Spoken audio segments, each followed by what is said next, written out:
where brave men and women gave voice to the voiceless. But then the corporations bought the journalist, poisoning the news that we are fed. With those tainted sources, all we ever ate was a steady diet of status quo. This hijacked narrative hid the truth of mass suffering, injustice and corruption throughout our land. Status quo, status quo, status quo,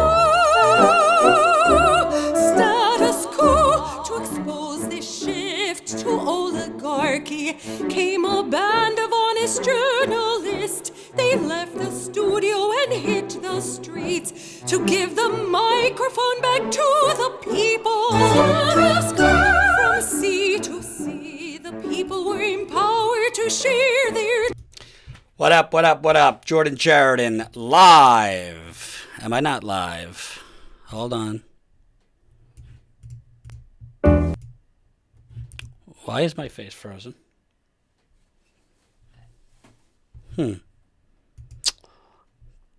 This is interesting. Hold on, folks.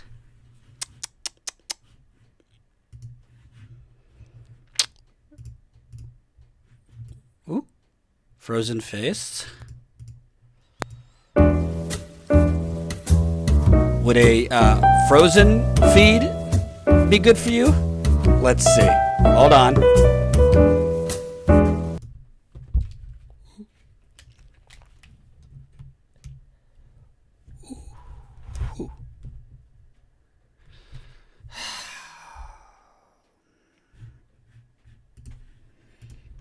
Gonna shut down the feed and restart. No countdown. Come back in 2 minutes.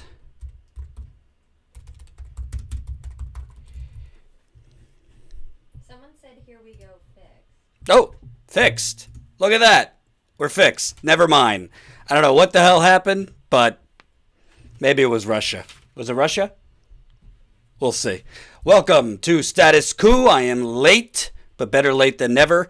The story I've been telling you about for a long time that Jen and I have been working on, we got some edits back, so I had to work on that.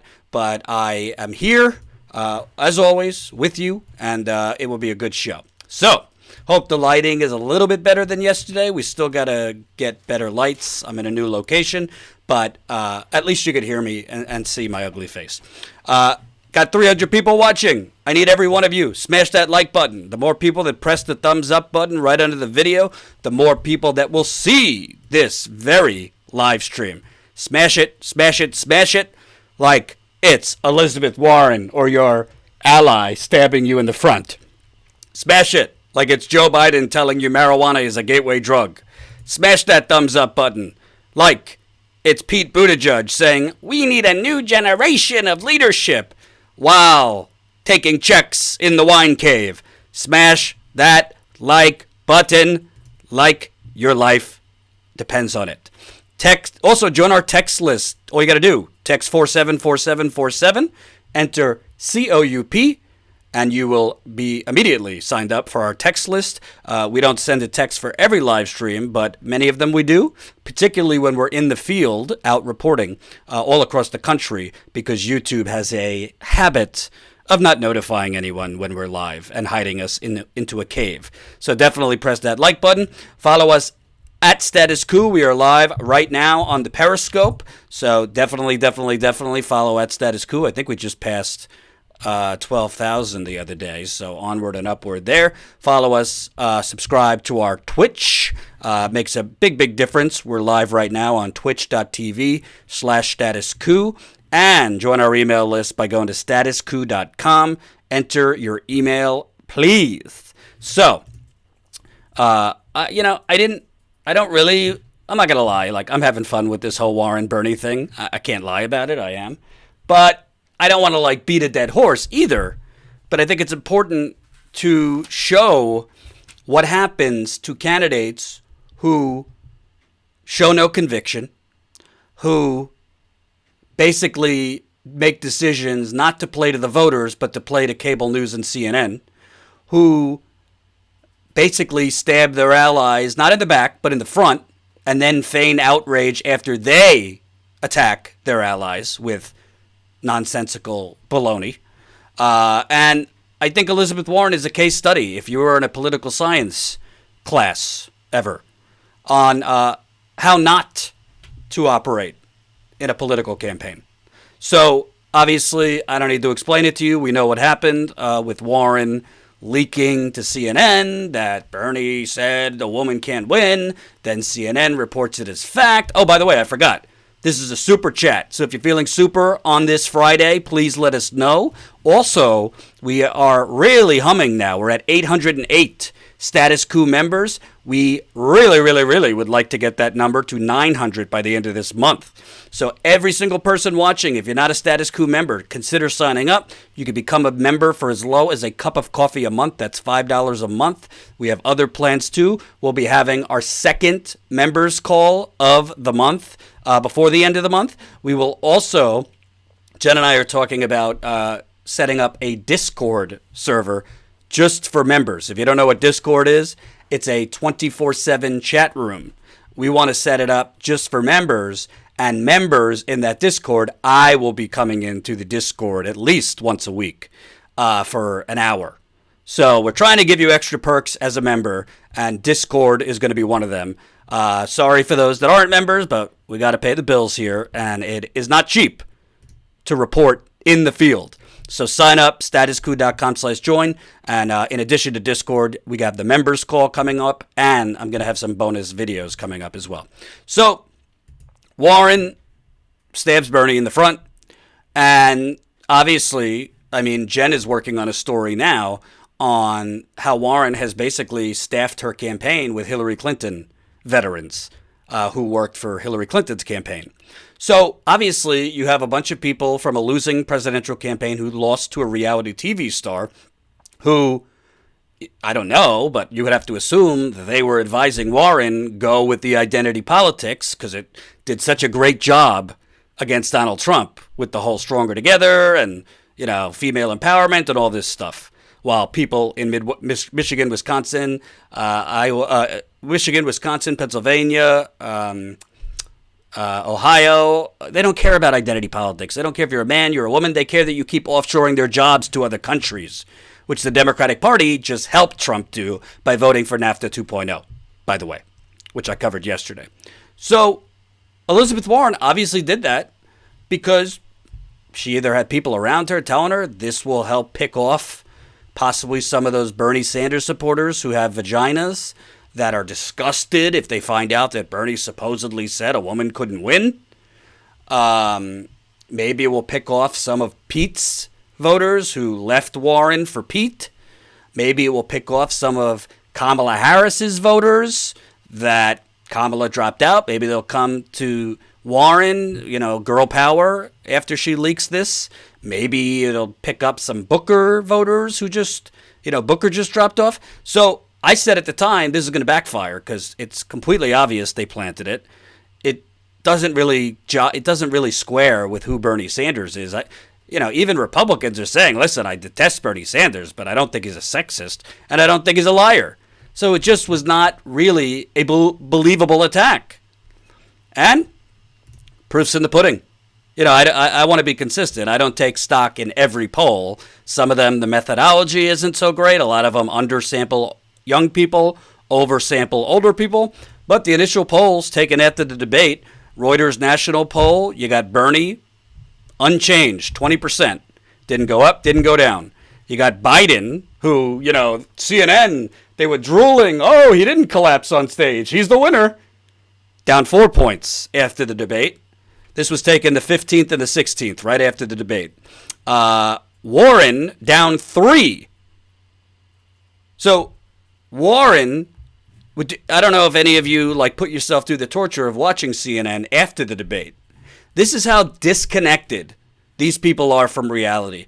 This is how disconnected. By the way, the average CNN journalist or anchor makes triple what any of you make. They are paid, you would think, because of their political acumen, their connection with how voters feel, every single one of them was slobbering over Elizabeth Warren.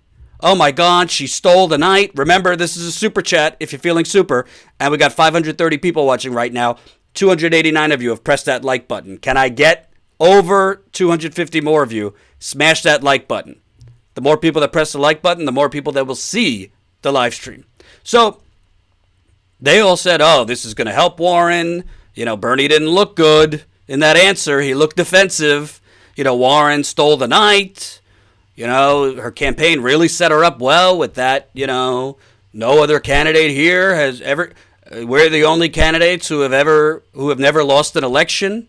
By the way, did anybody point out, forget that Warren is a woman and Klobuchar is a woman versus Bernie is a man, when they say we're the only candidates that have never lost an election? Warren has only run 2 elections. Bernie has run over 10 elections.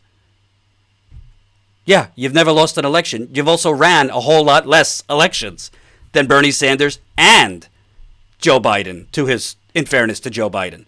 So it's not like, oh, women are so wonderful, they never lose elections. You've only ran 2 elections, Elizabeth Warren. It's ridiculous. It's apples and oranges, but I digress. So, Sammy, €5. Here's a few bucks. Please lower your mic to about 50%. It's saturating. Put that setting on a Post-it. Never touch it again. All right, you want me to lower the mic? For you, I shall. Let me know if that's better for you, Sammy. Better? Let me know if that's better, Sammy. I just lowered my microphone. So, not only did Warren not steal the night, in this national poll, she lost 3 points. She lost 3 points. Then you have a New Hampshire poll. After the debate, Bernie 23%, Buttigieg 18%, Biden supposedly strongest against Trump 14%, Elizabeth Warren 14%. Honestly, the biggest shocker here is Amy Klobuchar up to 10% in New Hampshire. They must really like their broccoli there in New Hampshire to give Amy Klobuchar 10%. Oh, now people liked it better louder. You know, I can't win. Hold on. Let me raise it. Tell me how that is, folks. Is that better? Is that better? Smash that like button. Smash that like button. And I'm also taking karaoke requests for Super Chats, so keep it coming. By the way, I want to let the crowd know. PJ, €5. Thank you very much. We have videotaped the workout, Jordan's workout, that has been demanded, and you will have it during the Sunday marathon live stream, so stay tuned for that. There's a lot of good vibes. So, national poll, Warren down. New Hampshire poll, Warren at 14% after she stabbed her ally in the front. And interestingly, in that New Hampshire poll, Bernie Sanders at 18% in his weakest category. Bernie Sanders at 18% for voters over the age of 50. Let me tell you something. If Bernie Sanders is up 5 points overall in Iowa right now, and Emerson has typically been one of the better polls because they do a more even split between surveying those under 50 versus those over 50. I've been reporting and criticizing the entire campaign. All of these pollsters, particularly Monmouth and Quinnipiac, wildly oversample older voters. No, go figure. Go figure. They wildly oversample older voters. And what do they get? Bernie far behind and Biden way up. But Emerson typically has about a 52 to 48 split. 52% over 50, 48% under 50. So it's closer to even. Well, I got news for you. If Bernie is up 5 points, but more importantly, if Bernie is at 18 points among those over 50, which is his weakest category nationally, he might win New Hampshire by 7 to 10 points. If he keeps that over 18 points, and really within the margin of error among those over 50, he's going to win New Hampshire pretty comfortably. And if he wins Iowa, these numbers are probably going to be better for Bernie because the candidate who wins Iowa typically gets a bump going into New Hampshire. And of course, Bernie won New Hampshire by 20 points in 2016. I was there. So, let's keep it going. We got 700 people watching. We have 424 of you. 424 of you have smashed the like button. Can I get another 300 people to press the thumbs up button right under the video? I know I'm a broken record, but it makes a huge difference to our viewership. More people that like, the more viewers we get. Keep it going, and thank you for the super chats. We love you. So, it seems, so far, the only area that Warren had a bump was in California. Bernie went up, actually, after the poll, up 2. Biden still in the lead in this poll. Other California polls have had Bernie, but this poll has Warren plus 7. I'm not just saying this because it's Warren and you know, I support Bernie, but this poll in particular, I would caution. I think Elizabeth Warren has gone up for sure in California in this poll.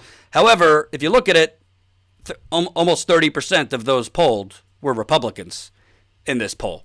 So it's that's a pretty significant portion of those polled Republican. It was more women as well. Let's look at that breakdown. Yeah, 52% female. So I think Warren did get a boost in California, but I'm a little less worried if Warren got a boost in California after this debate and after shanking Bernie Sanders. I'd be more worried if she got a bump nationally and if she got a bump in Iowa or New Hampshire. I haven't seen any immediate post-debate Iowa polls. Hopefully there will be one today, tomorrow, or Sunday. So we'll see if it had any effect in Iowa. I don't think it's going to have any effect in Iowa. I don't think it's going to hurt Bernie Sanders at all. I think Warren is probably going to stay the same because I just don't think the voters of Iowa or New Hampshire are buying the bullshit Elizabeth Warren is selling. Swear jar, demonetized myself. Help us stay classy here in the super chat. So it's really remarkable to me because thank you, Kapikuni, $2, good vibrations. It's really remarkable to me because this shows the complete, and to me, it's truly a sign, not just politically, but in terms of media. It is showing that the corporate media is diminishing in its impact. The corporate media and the propaganda is no longer kneecapping progressives. I'm not saying, declare victory in the CNN and Washington Post and the propaganda doesn't matter at all. But if this were 2016 and something similar happened with Warren shanking Bernie or anybody shanking Bernie the way Warren did, and CNN ran with it for days, I think it would have more of a negative effect for Bernie. But I think the thing that's different, and it's definitely low-key, it hasn't been really focused on that much by reporters. But number one, compared to 2016 and 2020, thank you, Kapikuni, $2, very welcome, thank you. It is night and day. Bernie Sanders' campaign is I know he wants to get rid of the fossil fuels, but he's a well-oiled machine now. I mean, he's got so much more staff. It is so much better organized. And his digital operation, Bernie's campaign basically has its own network in terms of the digital videos they put out, their Hear the Burn, which is a podcast they're doing, their YouTube channel, the live streaming events, and the coordinated messaging between David Sirota, Brianna Greyjoy, I keep saying her name wrong, Brianna, the National Press Secretary, that is going out, and they are on message. In 2016, it was this really, really understaffed for most of it, and discombobulated campaign because you're up against the biggest political machine next to the Kennedys in the United States history in terms of facing Hillary Clinton. Seth Iser, $5. Here is $5 for an additional censor beep. Keep up the good work, man. Thank you fucking much, Seth Iser. Really appreciate it. So, ooh, there goes my lighting. Hold on. There we go. So, it is really, really remarkable that essentially Elizabeth Warren, with the help of CNN, basically went for the jugular. They went for, he's a sexist, scandal, he said a woman can't win, let's take him out. And these are preliminary results, but she doubled down in the debate. CNN was clearly biased, and it literally had no effect. Actually, according to some polls, it's only helped Bernie.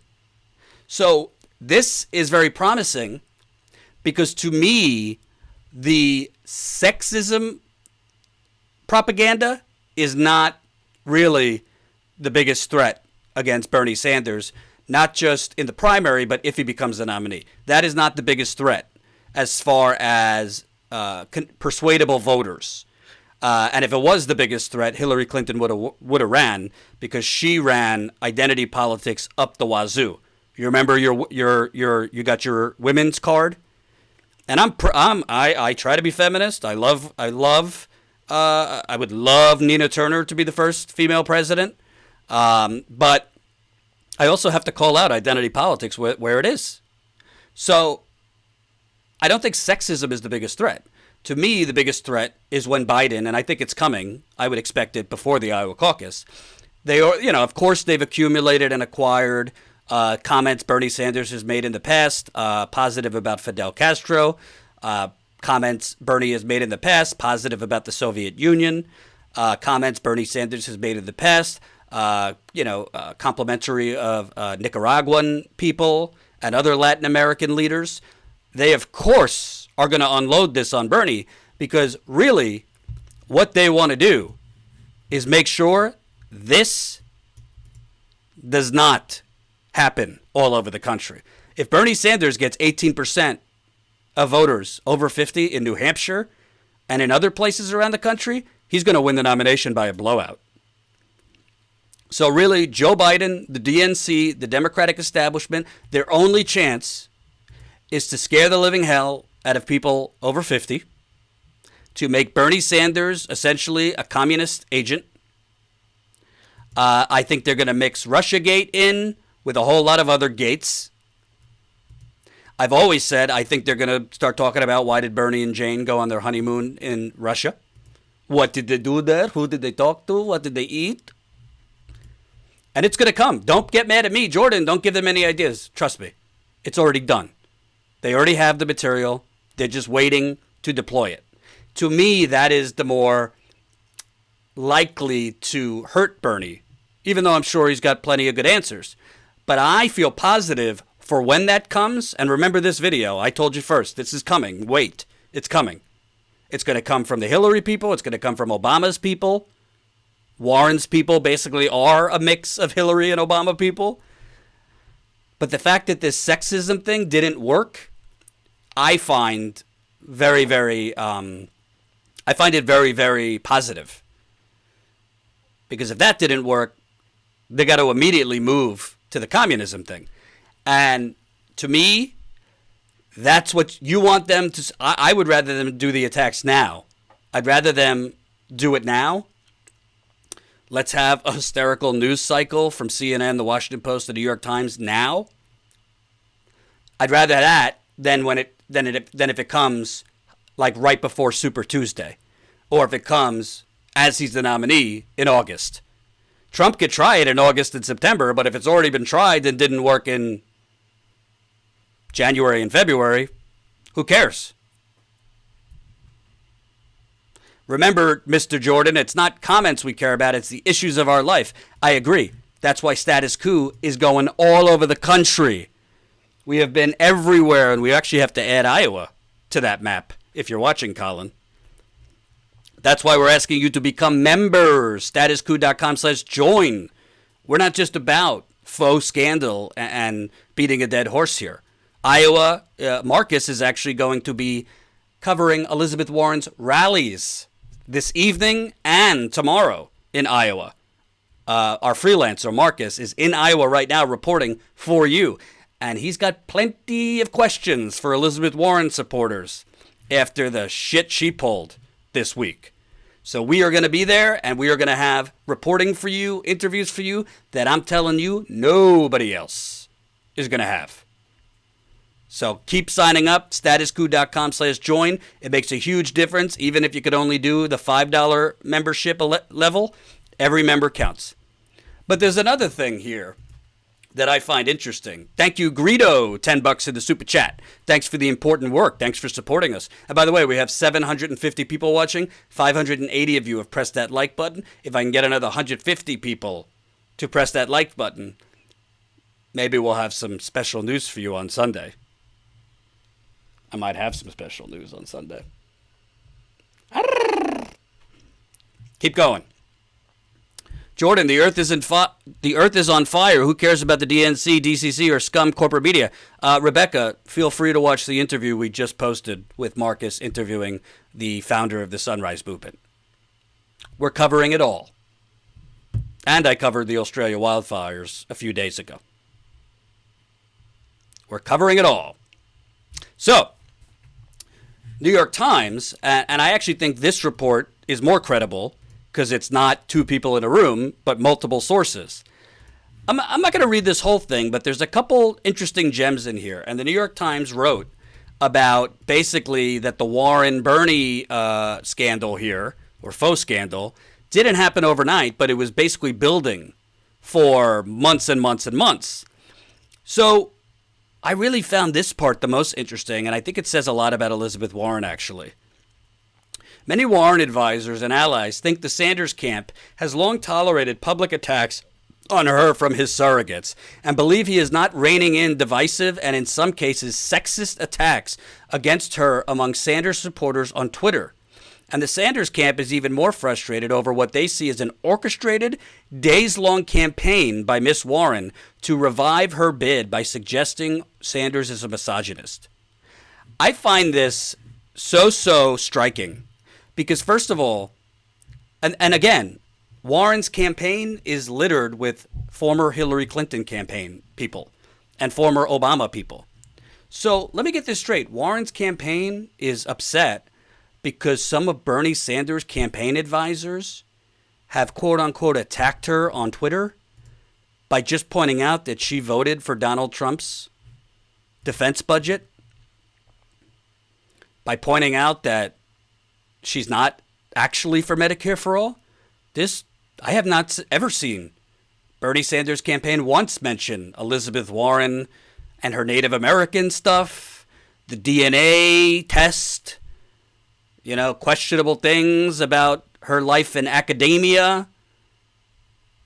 This is triggering you, and this is an attack?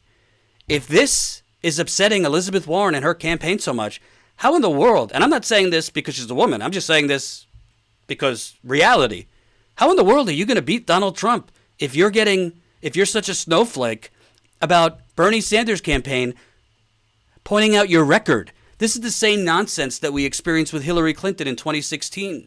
That, these personal attacks about that you've taken more money than anyone from Wall Street? That's a personal attack? Personal attacks that you've been for every war known to man? Personal attacks that you yourself have called Henry Kissinger a close friend? Talking about your record is sexist? I mean, and by the way, I would say the same thing if this was Julian Castro saying it or Pete Buttigieg saying it and stop attacking me. Grow a fucking spine. Donald Trump is going to make this look like chump change. And you're sitting here upset over it? It's unbelievable. But that wasn't the only striking thing in this piece. And it was actually a good story by the New York Times. Very informative. So, the other thing that I found really interesting, Miss Warren and her top advisors believe that Sanders might not run for president. according to people familiar with the discussions at the time, and that there was at least a chance that the 77-year-old Vermont senator would accept political Emirati status. Thank you, my love. Master's degree. And crown Miss Warren as the new leader of the left. Are you out of your mind, Elizabeth Warren? This is what I'm talking about. The political instincts of Elizabeth Warren are just so terrible that not only am I worried about her beating Donald Trump because her instincts are bad. Thank you, James Brown. $5. Guarantee that meeting was about Elizabeth asking Bernie not to run. From what the New York Times is reporting, you might be right. Rick Wallace, $10. Ask them how they feel about her history as a Republican, her history as a corporate lawyer, and her plagiarized cookbook. Bernie was a feminist when Warren was a Republican. And the point, and Rick, thank you for the super chat. That's a great point. Bernie and his campaign have never said a word about any of that. They never attacked her about being a Republican. They never attacked her about representing corporations that made people sick through asbestos and were trying to get out of paying for it. They never attacked her for voting for Ronald Reagan twice. I guarantee you Joe Biden will attack her for those things, even though Joe Biden is full of it himself. But I just want to read this one more time because I think it's so arrogant and out of touch of Elizabeth Warren's campaign. Miss Warren and her top advisors believed that Sanders might not run for president and that there was at least a chance that Bernie would just step aside and essentially, take his role as the elder statesman of the progressive movement and crown her the new leader. Yeah, let me just step aside from the movement I created because you didn't have the courage to run yourself. Let me just step aside when I just saw that you already have made deals with the establishment Democrats because you made a deal with Hillary Clinton's campaign and that's why you didn't endorse me in the first place. Let me just step aside and bend the knee if you're a Game of Thrones aficionado. I'll bend the knee and just crown basically the woman text messaging and having phone calls with Hillary Clinton, the person going around having hot tea with the who's who of the Democratic Party establishment, the person voting for Donald Trump's military budget, the person that does not have a record of supporting single-payer health care, by the way. She thought, and they expected, because Bernie Sanders could have very well came out after Elizabeth Warren shanked him in the front and said, well, Warren was trying to talk me out of running. I'm assuming if that's what Warren expected was for Bernie to step aside for her. I don't know if she explicitly said don't run, but do you really want to do this? Again? Politics dropout, $10. I love seeing the pushback against Warren now. She was always a snake going back to her not endorsing Bernie. She was a fake progressive. Bottom line, I think Elizabeth Warren's political instincts are equal, if not worse, to Hillary Clinton's, to tell you the truth. I think Hillary Clinton, I don't think she is good on policy, but I think if her instincts were, in 2016, forget the pollsters, forget the consultants telling me what to say, forget it all. I'm going to go back to that New Hampshire moment in 2008. I'm just going to be real for 5 minutes. I'm going to cry. I'm going to say this is really hard. And if she would have just been raw, I mean, I'm not a fan of her, but I would say the best speech she gave in 2016 was her concession speech. It wasn't scripted, and it showed she actually has a heart and actually feels things rather than just being a poll-tested, consultant-written robot. She would have won. If she would have dared to criticize Obama and some of the neoliberal policies. You know what? If Hillary Clinton in 2016 would have said, honestly, I have seen the old way of politics because I have been complicit in the system, and we need to move in other directions where money is not part of the political system, and that's why I am not accepting a super PAC. I don't want a super PAC. That's why I am not accepting money from lobbyists. If she would have just said, I've been complicit in this, but we need to move in a different direction, people don't trust Washington, she would have won. I don't know if she would have meant it, but she certainly would have won. But she was running on, she was basically running on what Joe Biden is saying now, a return to normalcy. Or in that case, don't let Trump, he's the Antichrist, don't let him in the door. But Elizabeth Warren expected Bernie Sanders? Maybe expected is too strong, but, assume that he might step aside for her? I don't know. If I see someone, if I deeply care about these issues, if I'm Bernie, and I see someone that just doesn't seem to have a spine, doesn't seem to have a core conviction about much, because Bernie's smart. He knows that Warren was basically negotiating with Hillary Clinton's campaign as early as 2015. He knows. He knows why she didn't say anything about Standing Rock. He knows. She is a very calculating politician. You think Bernie at 70, then 77, now 78, you think Bernie Sanders was jonesing to go around the country again? Work 20-hour days, 7 days a week? You think he wanted to do that if he thought Elizabeth Warren was the progressive candidate who could beat Donald Trump? Or that she would stick to her progressive guns if elected president? But there's another thing that I found really, really off-putting in this piece. And of course, no one's covering it. Read this part. In 2012, it was Sanders' turn to cross the state line and stump for Warren, Senate bid in Massachusetts. They never became personally close, but their shared worldview brought them together in a Senate light on populists. When it became clear after 2016 that both harbored presidential ambitions, Warren was particularly careful to cultivate Sanders, meaning to woo Sanders, because she was already planning after 2016 to run. She endorsed Keith Ellison, a top Sanders surrogate who was then a congressman, for DNC chair, telling an advisor that she felt she owed it to Sanders, according to a Democrat familiar with the conversation. And before long, she was appearing on Sanders' podcast, and anecdotes were springing up in articles about how they shared meals in airports. Let me get this straight. Your choices for DNC chair were Mayor CIA, I mean Pete Buttigieg, who at that point was already trying to leave South Bend. He was running for DNC chair. Eric, $4.99, can we start a GoFundMe to get Bernie a copy of Machiavelli's The Prince? After you donate to our GoFundMe, you could do that. Yes, we still have our GoFundMe going. But thank you for the super chat. Rock Lee, $1.99. If Liz drops before April, can Bernie win outright? I don't think she's going to drop out before April, but if she does, I think most of her supporters would consolidate around him. I do.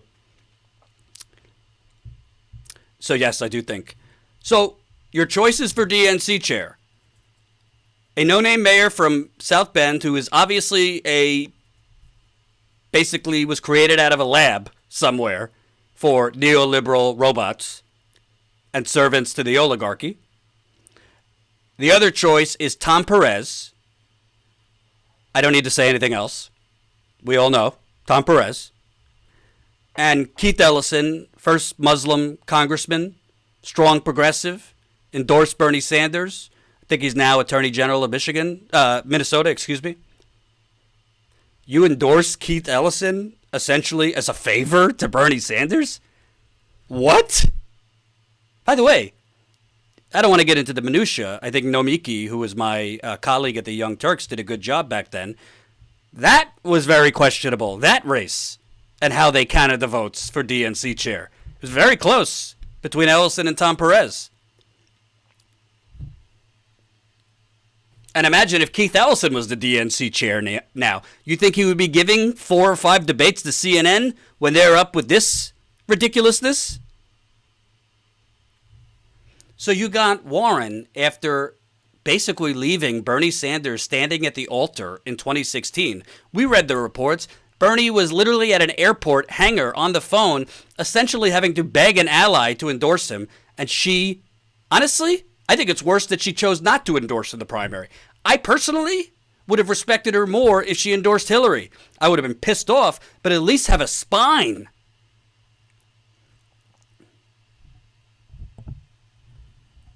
It's unbelievable. But then this progressive endorses Keith Ellison, not because, like, it's obvious that's the progressive choice for DNC chair, but as a favor to Bernie because you're trying basically already. And by the way, it also shows immediately after 2016, she obviously made the decision, I got to set the road here. I got to start laying the bricks to run in 2020, which means, again, she didn't have the courage of her convictions to run in 2016. And by the way, I'm not even criticizing her for that. It's not necessarily the easiest decision to run for president. She had only been in the Senate for 3 years at that point. I don't think it disqualifies her. It doesn't make her a complete coward to not run in 2016, but it does make you a coward literally, Elizabeth Warren entered her political career slamming Hillary Clinton for switching on the bankruptcy bill. Hillary Clinton, as First Lady, was against the bankruptcy bill. Then she becomes a senator. She takes gobbles and gobbles of money from Wall Street. All of a sudden, she's for the bankruptcy bill. Thank you, Greg Vara, $5 in the super chat. Wavering Warren has been riding on Bernie's coattails since 2016. Bernie needs to flicker off like a booger. Hey, I would have liked Bernie to go harder on her during the debate, but Bernie's biggest weakness, in my view, is he likes to go to a knife fight holding a spoon. And I've always said if he's not going to win this time around, it's going to be the same reason he didn't win in 2016. He did not realize he is in a street fight for the presidency, and you need to go to a knife fight holding a bazooka gun. And YouTube, I'm not endorsing violence. Don't demonetize me. It's figurative. Figurative. Anamaxa, $5 in the super chat. And I thought Tulsi was going to kneecap the next campaign. Didn't know Warren would do it to herself. She beat Tulsi to it because Tulsi was excluded. And you know what? I got my issues with Tulsi, but at least she came out and said, I met with Bernie Sanders. I told him I was going to run. There's nothing but supportive and respectful. How is it that Bernie told Warren, hey, you're a woman, you're not going to win, but to Tulsi, great, good luck. Let me know if you need any advice. No.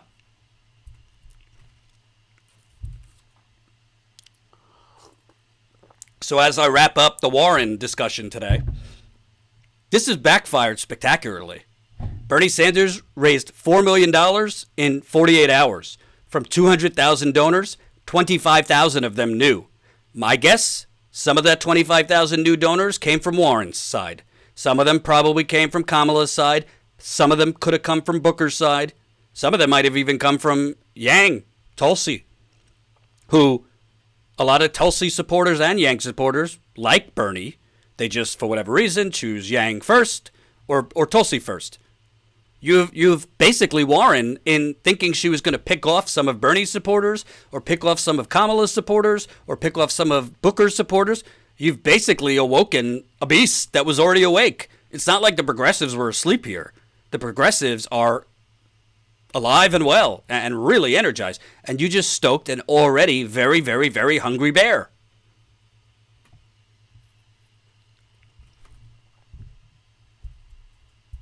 Gold Perry, why does Jordan have to always preface talking about Tulsi? I have my issues with Tulsi. You know what, Gold Perry? I don't say this much. It's a great point. I'm going to stop doing that. You're right. I don't need to say it. I'll just say, for specific stories, I will say if I have an issue, but I don't need to preface it. I have an issue with her. That's a great point. Isn't that important as an adult to admit when you're wrong? I'm going to rewind and just say, and Tulsi did the right thing. God bless her.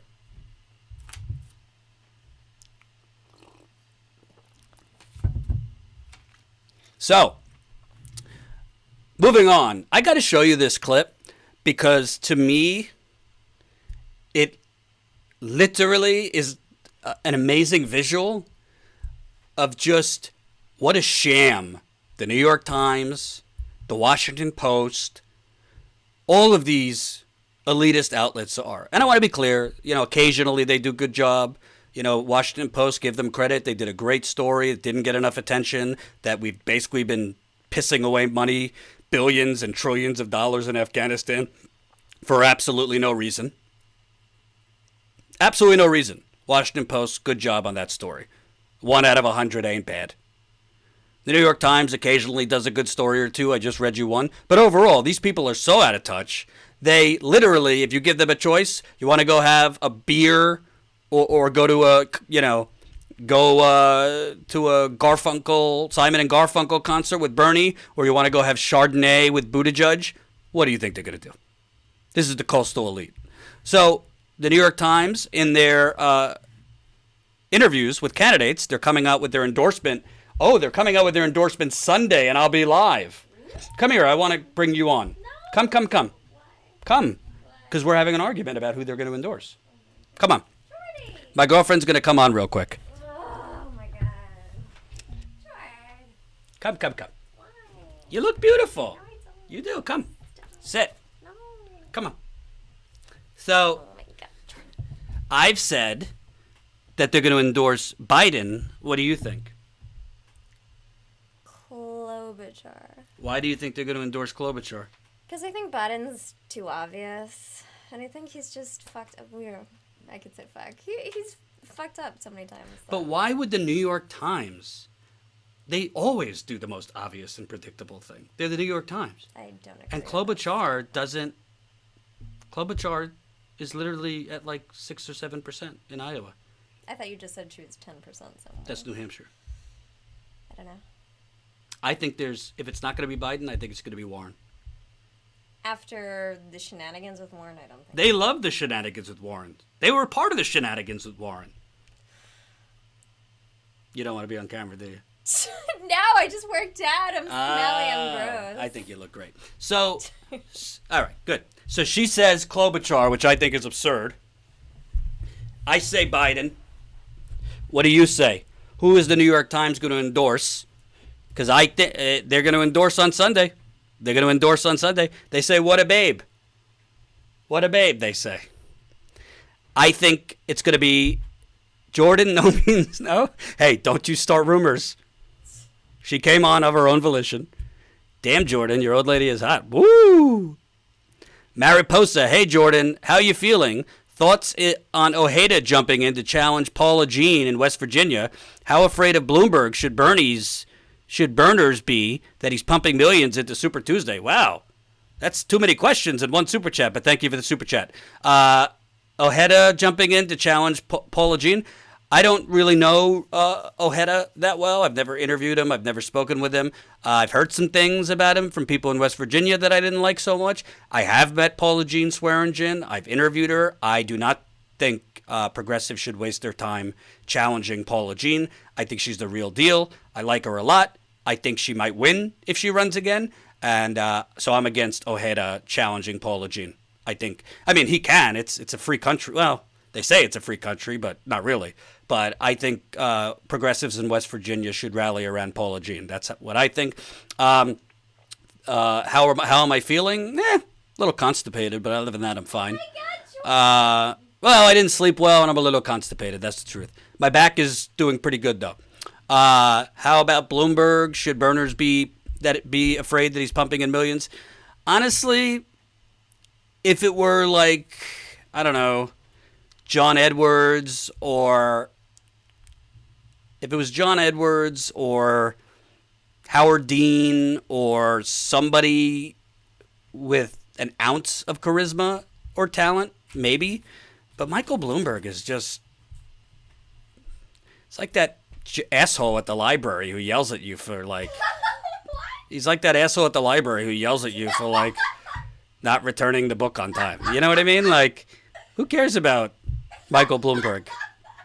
Oh, too much information? Sorry about the constipation. You asked, I'm honest. But I'm not really worried about Michael Bloomberg, and I'll tell you why. I think in presidential politics, Iowa, New Hampshire, South Carolina, Nevada, it's too important. I mean, just for momentum, it affects how people vote on Super Tuesday.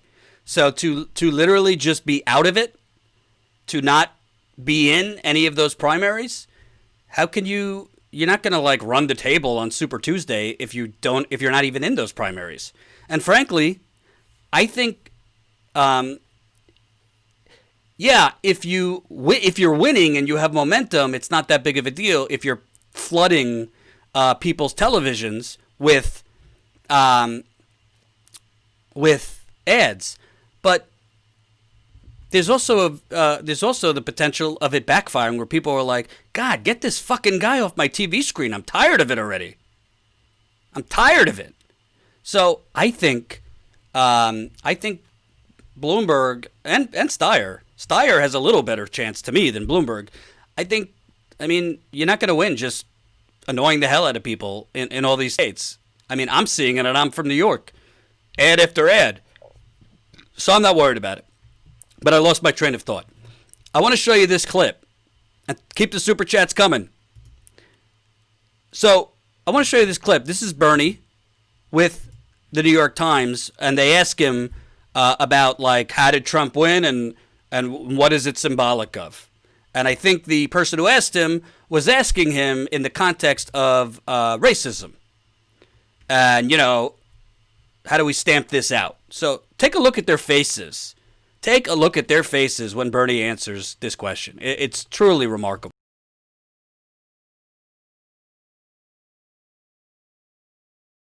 The fact that Trump has touched a chord in 40 to 44% of the people. What about that issue? It's like Trump is a symptom of a widespread problem. Yes. So, I mean, how do you address that? What is the issue?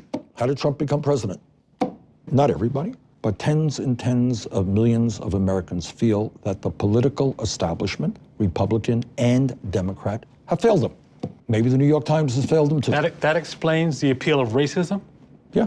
People are, in many cases in this country, working longer hours for low wages. You are aware of the fact that in an unprecedented way, life expectancy is actually going down in America because of diseases of despair. People have lost hope, and they are drinking, they're doing drugs, they're committing suicide. And when that condition arises, whether it was the 1930s in Germany, then people are susceptible to the blame game, to say that it is the undocumented people in this country who are the cause of all of our problems. And if we just throw 10 million people out of the country, you're gonna have a good job, and you're gonna have good health care, and you have good education. That's all we gotta do. So all over the world, Trump didn't invent demagoguery. It's an age-old weapon, and you take a minority, and you demonize that minority, and you blame that minority, and you take the despair and the anger and the frustration that people are feeling, and you say, that's the cause of your problem.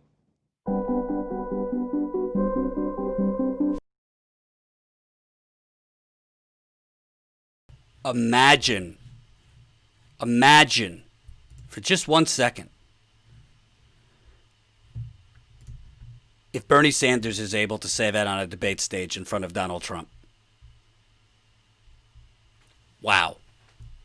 But there's so many elements of this. First of all, I don't want to minimize racism because I covered the campaign. I interviewed a lot of Donald Trump supporters. There is a racial component to why they support Donald Trump.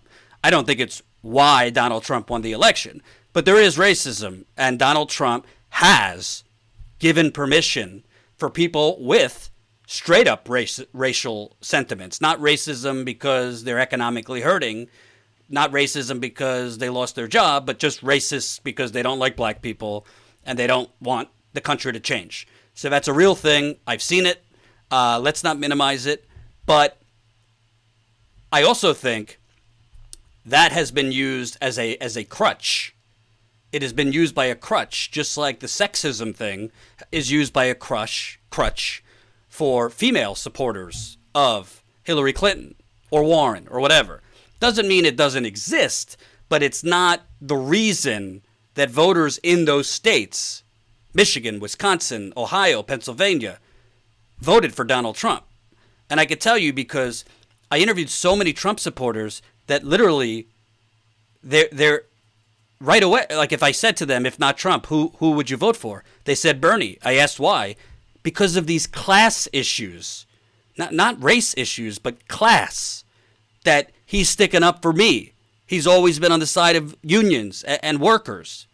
And by the way, if Trump's victory was basically a race thing, well, you have to explain how 10% of voters who voted for Barack Obama switched over to Trump. Did they just become racist? I don't, they voted for a black man, many of them twice. and then switched over to Trump. So although I understand why that African-American journalist at the Times might interpret it that way, a huge problem with journalism in general is it's all centered, whether you're a black journalist, a white journalist. If you're at the New York Times, you're making pretty decent money. That's just the truth.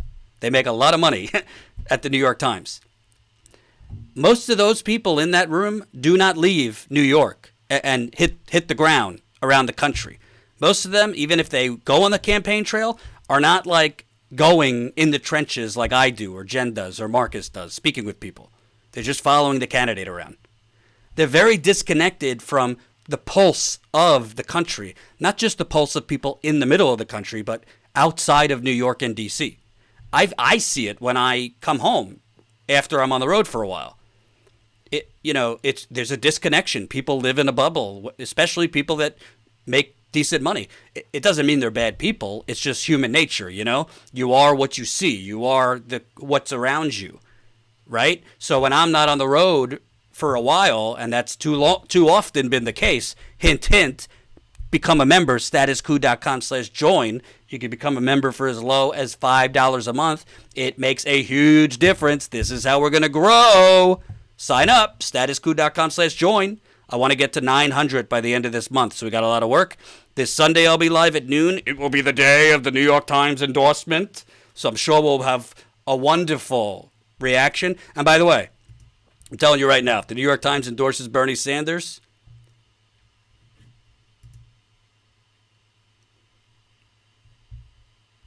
I might have to resuscitate you. I would say I would go live naked, but I think YouTube would not. I think YouTube would throw me off. If the New York Times endorses Bernie, which I think there's a better chance of me suddenly growing a six-pack, I will do something extraordinary. You will not even know. It will be amazing. It's not going to happen, but putting aside that, yes, racism exists, Bernie Sanders just explained something that those Times reporters do not understand.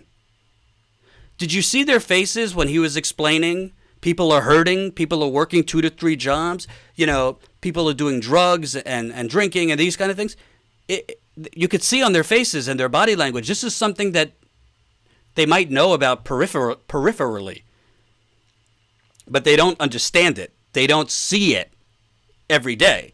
It's why idiots like David Brooks write absurd pieces. I hope you didn't read this piece. He wrote a piece this morning being like, no, there's no class war. Billionaires are great. Bernie's in fantasy land. There's no class war. We need to drop him into Detroit, into some areas of Detroit and Flint. We'll see what you think in a couple weeks, David. Not endorsing violence on David Brooks, but, But that visual of Bernie basically saying there's a reason that people become so desperate, so angry, so hopeless that they will gravitate to a circus animal feeding them something different.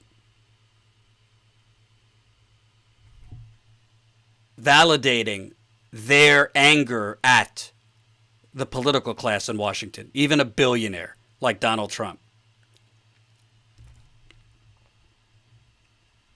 I think that was so powerful, and it's very rare that you actually visualize, because we could see how out of touch these people are, on CNN after the debate saying Warren was great and slobbering all over her, when they say, well, Biden got through a few sentences, he's the winner.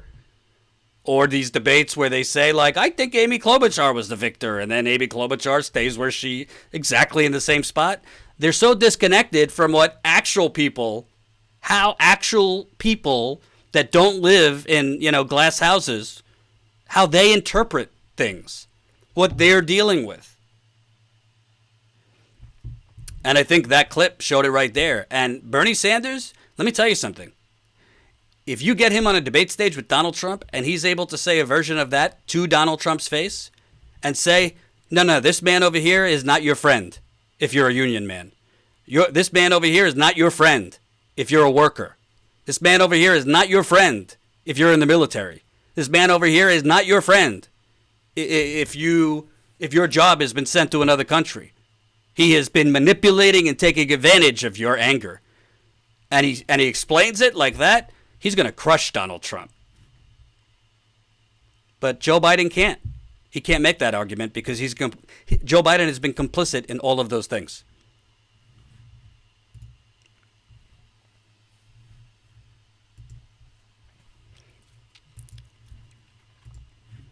Just want to check something here. Make sure I didn't miss anyone.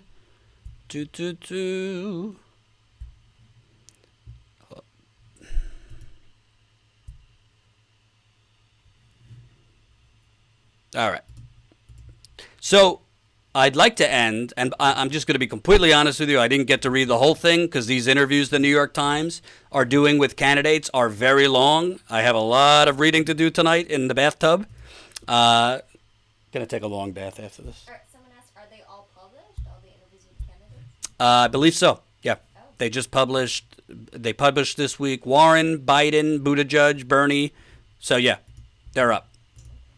From what I hear, they actually were tough on Buttigieg, but I haven't read it yet.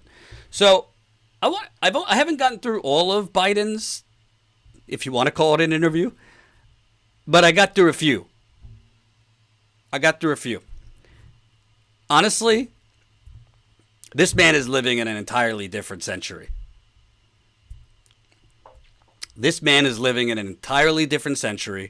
And if this man is elected president, for example, Ted Cruz, I'm not comparing Joe Biden to Ted Cruz. He's not that bad, but Ted Cruz was basically running on, let's go back to the 1950s. So was Mitt Romney. In terms of the racial stuff, in terms of the gender roles and all that. Seth Peterson rescuing my day, $50 in the super chat. Hallelujah, Seth Peterson. Thank you. You're amazing sticker. No, you're amazing, Seth. And I'm going to email you after this because I've been trying to get on the phone with you, but you don't respond to my emails. But I guess if you just keep donating, that's fine too. I wanted to get on the phone with you. I'd love to call everybody, but you have been so generous time and time again that I really wanted to say thank you. So if you can, respond to my email so we can set up a time. Thank you. Very generous. You have to read Idiot Box's super chat that asked. Oh, excuse me. I missed some super chats. It's hard. We got so many viewers. It's wonderful. By the way, we just passed 67,000 subscribers. So thank you. Anna Bird retired, $10 in the super chat. Can we persuade the billionaires to give their delegates to Bernie, or better yet, drop out and pay all of the fines so the felons in Florida can vote? No. I wish I had a better answer for you. You can't rewire the mind of dinosaurs. I've learned that in my life. You're not going to persuade one billionaire to vote for Bernie Sanders. Maybe one, possibly 1.5, but not two. And that's a story I actually plan on covering Sunday because the governor of Florida is a disgraceful man who is basically going against democracy. The voters of Florida voted on a ballot measure to restore the rights of 1.4 million felons. And essentially, the governor of Florida, with the Republican Party there and the blessing of Donald Trump, of course, because it helps Donald Trump, is disenfranchising those voters by levying horrible fines, back taxes, whatever, on those felons who did their time and had their voting rights restored via the ballot box. And he's making sure it's a glorified poll tax that is going to make sure they can't vote, and it's disgusting. Idiot Box $7.99 in the super chat. AT&T owns CNN. Bernie promises to reverse their net neutrality destruction and bust up AT&T. Warner, CNN. Bernie is AT&T's biggest enemy. It's a great point. Bernie, and don't forget Comcast owns MSNBC and NBC. You think there's a coinky-dink there that NBC and MSNBC have basically been on a jihad politically against Bernie Sanders? Comcast has spent hundreds of millions of dollars against net neutrality, and Bernie Sanders has said he will reverse it. So, great point. Sometimes the viewers a lot of the times the viewers point out things that I should point out. So I want to show you some things that stood out to me from Joe Biden's interview with the New York Times. Keep the super chats coming. And remember, we got 830 people watching right now. Incredible. Please consider I don't want to hammer you over the head. But if you haven't signed on the dotted line, consider joining us as a member so we could get out in the field, do the reporting nobody else is doing all over the country. We have been all over the country with a shoestring budget. We have zero funding from banks. We have zero funding from fossil fuckers. We have zero funding from Big Pharma. We have zero funding from Silicon Valley. We have zero funding from big real estate. We are funded by you, the people.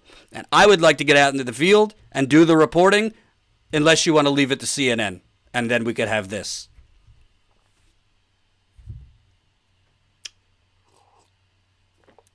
Thank you, Colin Tooley, as always, for these wonderful graphics. It's Joe Biden leading us to the iceberg.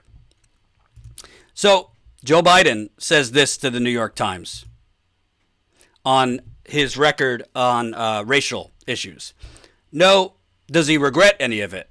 No, not on race or busing, because I think you've all kind of been shocked how much black support I have.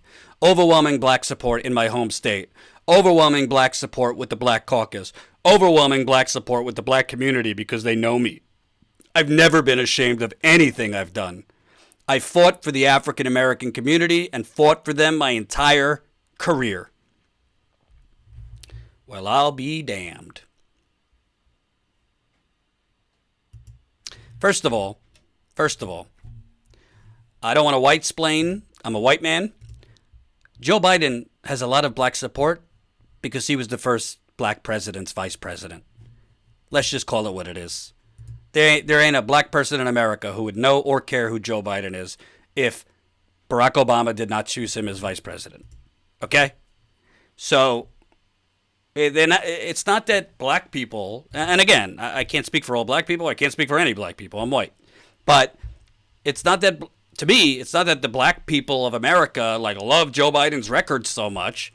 It's because there's a familiarity there. There's a I vouch for him in being Barack Obama's vice president. But you don't regret anything as part of your record? He went on to say, the only thing I regret is that I pushed through, the discrepancy clause between crack cocaine and powdered cocaine, which disproportionately jailed black men. That's it. He don't regret the countless other provisions in the crime bill that he rammed through that incarcerated black men way disproportionately than white men or women.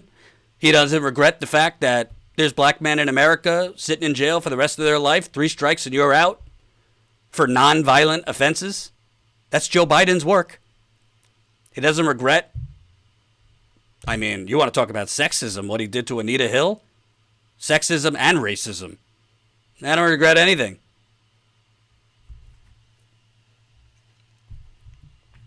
It's really astounding. And the New York Times didn't challenge him on it. They didn't challenge him one bit. Another doozy. He continues that he is the only candidate that wouldn't legalize marijuana. He says, because I think science matters. One of the reasons I'm running against the guy I'm running against is science matters. Now, nobody says I'm not arguing, and Senator Booker acknowledged I wasn't arguing that we should. In fact, it was a gateway drug. When I'm arguing is there have been studies showing that it complicates other problems if you already have a problem with certain drugs. So we should just study it and decriminalize it, but study it and find out. This is the same bullshit Republicans use. We need to study the effects of guns in America. Get the medical community to come up with a final definitive answer as to whether or not it does cause it. If it does cause other problems, then make it clear to people. So that's a place you do not engage in the use of it. Oh yeah? If Joe Biden is, soldier science, then why is he not banning fracking? Why is he not banning fracking in America? All the climate experts, all of the scientists have said fracking is one of the massive leading contributors to global warming, to greenhouse gases. The methane that comes from fracking doesn't seem to follow science when it's smacking him right in the front. Josh Fox, brilliant documentary filmmaker, has said anyone who supports fracking is a climate change denier. Doesn't seem to care about science then. His other answer on marijuana was equally absurd. Sure they have. I get that, but that doesn't mean the science shouldn't be looked at. Couldn't you look at the science and legalize it at the federal level in tandem? Why would you promote the science if the science wouldn't say it's a bad idea?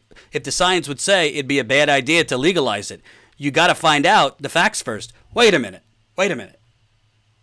Work with me here. So Joe Biden says, why would we legalize marijuana and study it at the same time? Wouldn't you want definitive proof of something before legalizing something that, according to Joe Biden, could harm people? But on war, yeah, I'll give you military authorization to go to Iraq. Did you send... Oh, yeah, we'll send the weapons inspectors in after the fact. We could do both at the same time. Hello? No, we can't legalize marijuana while still studying its effects at the same time. Can't do that. But we can launch a war and invade a sovereign nation at the same time trying to find out if the reason we claim we're going to war because they have weapons of mass destruction, we could launch it before finding out definitively if they have them. Does anybody see an inconsistency here? We'll go to war without definitive proof, as he's asking for in the case of marijuana, which, by the way, there is definitive proof. It's not a gateway drug. That's ridiculous. It's a plant. It makes you feel good. It helps people's body pain. It helps cancer patients. It helps people's anxiety, depression, back pain, I could tell you.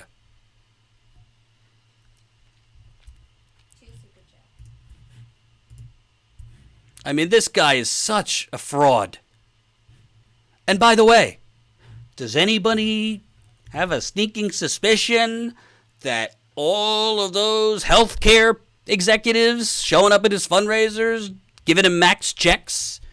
Does anyone have a little suspicion that all these big pharma people flooding his campaign, lobbyists for healthcare companies, could that have something to do with Joe Biden not being so sure about marijuana? Because, you know, if marijuana was legalized, there's a lot of pill pushers that might go out of business. There's a lot of these drug companies, I hope Pfizer isn't watching, that might not be so successful in pushing opioids when those fine people in West Virginia and other places are able to go to their local dispensary and get more authentic organic medicine.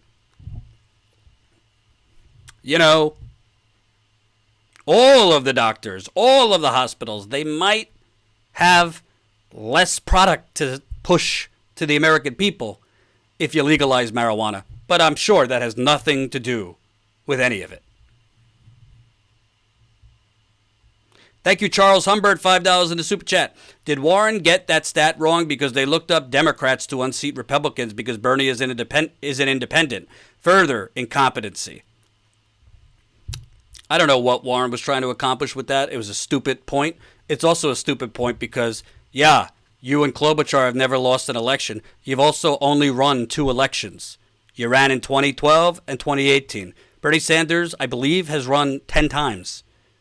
Congress, Senate, Vermont governor, Vermont mayor. Actually, over 10 times. I'd have to count it. So, yeah, he's lost a couple elections because he has run many more than you. D-Doc, $10. It sounds like Joe thinks us black people owe him our vote, kind of patronizing. I don't want to agree or disagree because I'm not black, but I certainly think he's trying to hug and kiss and make sweet, sweet love to Barack Obama for dear life.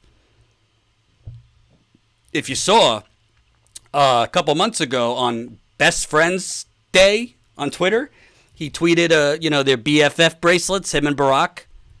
I mean, it's just, and by the way, if you look into it, during the presidency, Barack Obama basically told his advisors, like, you know, watch this guy. Make sure he doesn't piss on the White House lawn.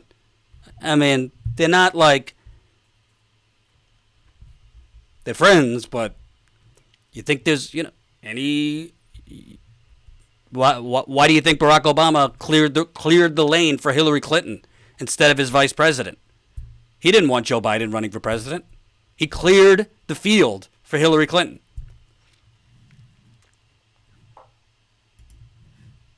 But then, to me, this, and again, I've only read like 3 questions. It's a very long interview.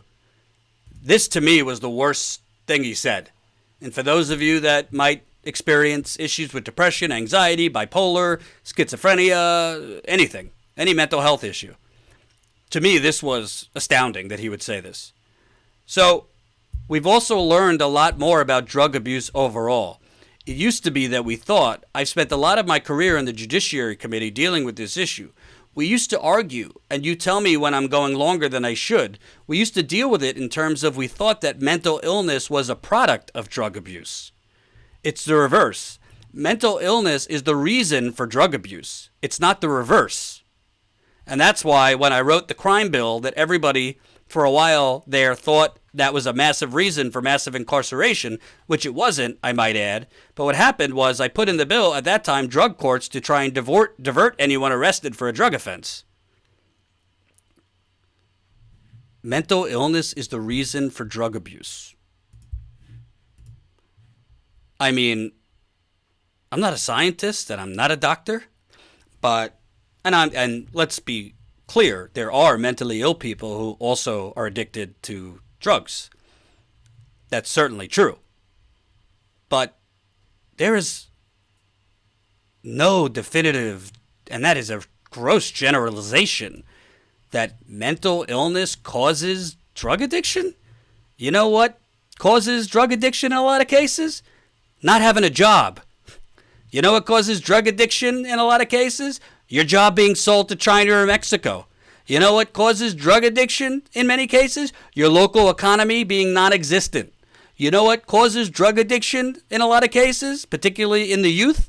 If there's nothing to do in your neighborhood because all of your stores have been closed down, your YMCAs and community centers have been closed down, your playgrounds are falling apart, and it's not even safe to leave your home. That can cause drug addiction. I have seen it. I mean, I've told you before, I have depression. I've dealt with it most of my life. I'm not addicted to anything other than, you know, fried chicken and pizza. Probably bad food. Empanadas I'm addicted to. Victoria says, I don't know, mental illness can definitely lead to using drugs, alcohol to cope. No, I agree. The point is, mental illness does not cause drug addiction. That's what he's saying. Like, he's basically saying drug addicts are mentally ill. At least that's how I read what he said. There are mentally ill people who do drugs. But mental illness is not by itself the reason people do drugs. What Joe Biden doesn't realize versus what Bernie Sanders said in that clip I played you earlier, a lot of people hooked on drugs, it's because of their economic despair. It's because of the societal despair. When I go to Flint, when I go to parts of Detroit, when I've been to parts of Milwaukee and Cleveland and other areas, there's a lot of drug use. And if you're there in the community for more than a couple days, you realize why. I was just in South Bend, same thing. Because these communities have been decimated because of policies that Joe Biden has pushed. So a lot of people do drugs just to cope, just to deal.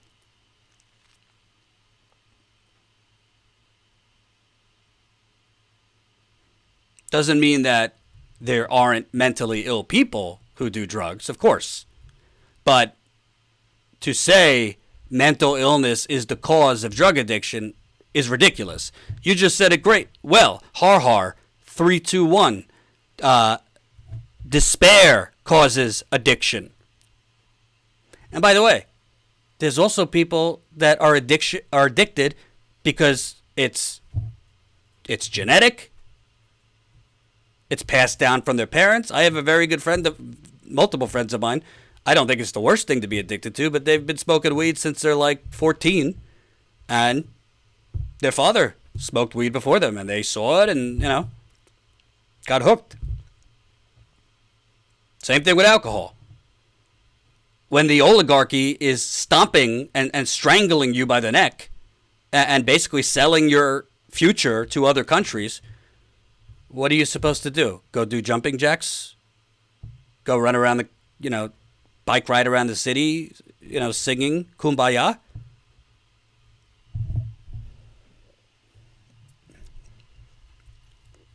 Drugs are a coping mechanism. Despair causes the need to seek comfort by escaping the pain. Couldn't agree more. Could not agree more. So, that's it, folks. 7 o'clock Eastern Time. I will see you on Sunday, noon Eastern Time. We got a big show. We will have the New York Times endorsement, so I can't wait for that. I hope for those of you who are on the fence, we could get a couple more of you to sign up before then. Our goal for the end of this month is 900, so we got a lot of work to do to get to 900 members, but I think we could do it. We're going to have our members call. Let's see the calendar right now. We're going to have our members call week and a half from now. We're going to have our members call, so I'm excited for that.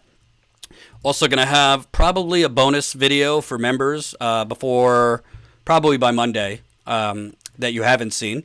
We're also going to have some new videos from Marcus in the field. He's going to cover Warren this weekend.